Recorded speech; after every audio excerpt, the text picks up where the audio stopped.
بسم الله الرحمن الرحيم. أهلا بكل الطلاب اللي بيتابعونا من كل محافظات مصر.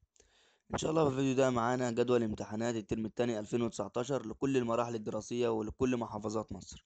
لكن قبل ما أقول أي حاجة، لو شايف إن الفيديو ده فيه إفادة ليك فياريت ما تبخلش علينا بلايك وتشترك في القناة عشان يوصلك كل جديد.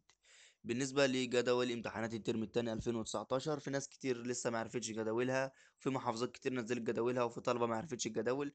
فإن شاء الله في الفيديو ده هي معانا كل الجداول، إن شاء الله أغلب الجداول لكل المحافظات. هتلاقوا أحط لكم لينك في أسفل الفيديو، هيفتح لكم الصفحة دي إن شاء الله، هتلاقوا فيها كل جداول امتحانات الترم الثاني لكل المحافظات.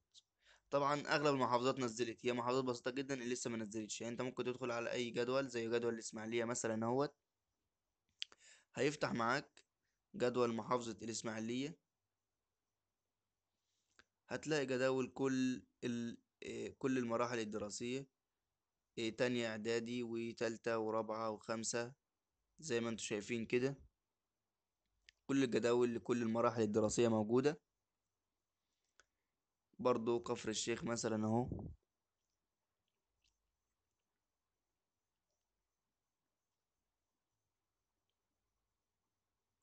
هيفتح لك محافظة كفر الشيخ. برضه هتلاقي كل جداول كل المراحل الدراسية، الجداول بتاعتها موجودة هنا هيت. يعني أغلب المحافظات هتلاقي الجداول بتاعتها موجودة إن شاء الله.